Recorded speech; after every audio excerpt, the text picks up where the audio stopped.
Sebelum menerima lamaran, perhatikan ini.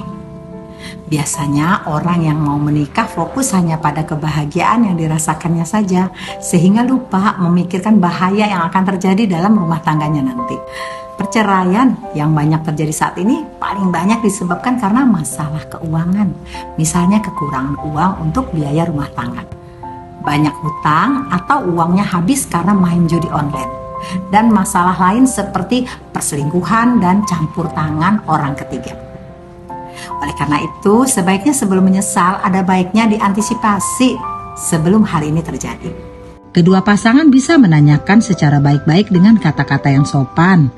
Antara lain yang ditanyakan, apakah punya hutang pribadi atau punya hutang di bank? Lalu, berapa penghasilan yang didapat dan bisa digunakan untuk rumah tangga berapa? Setelah menikah, rencana akan tinggal di mana? Hal-hal seperti ini seolah tabu ditanyakan, sehingga banyak yang sungkan dan mendiamkan saja seolah itu tidak penting.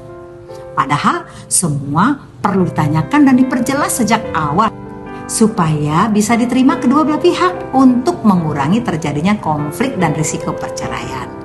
Bayangkan jika seorang istri baru tahu ternyata suaminya banyak hutang di bank, pastikan kebutuhan rumah tangganya terganggu karena harus bayar cicilan. Bayangkan juga jika hidup harus serumah dengan mertua.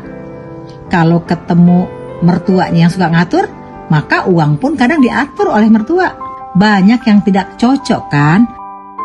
Dan juga bayangkan jika ternyata suami kerjanya nggak jelas, mungkin dipecat atau malas cari uang, pasti akan susah memenuhi kebutuhan hidup.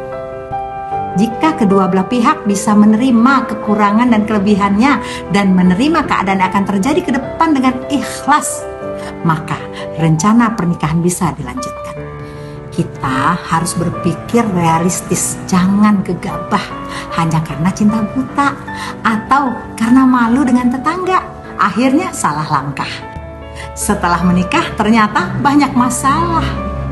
Itulah gunanya harus hati-hati memilih pasangan hidup. Bukan hanya sekedar cari calon istri atau calon suami, tapi yang paling penting adalah mencari calon ibu dan calon ayah buat anak-anak kita nanti. Pastikan kita ingin yang bagus akhlaknya, yang bagus agama dan pendidikannya. Maka pantaskan diri kita untuk bertemu dengan jodoh yang kita inginkan.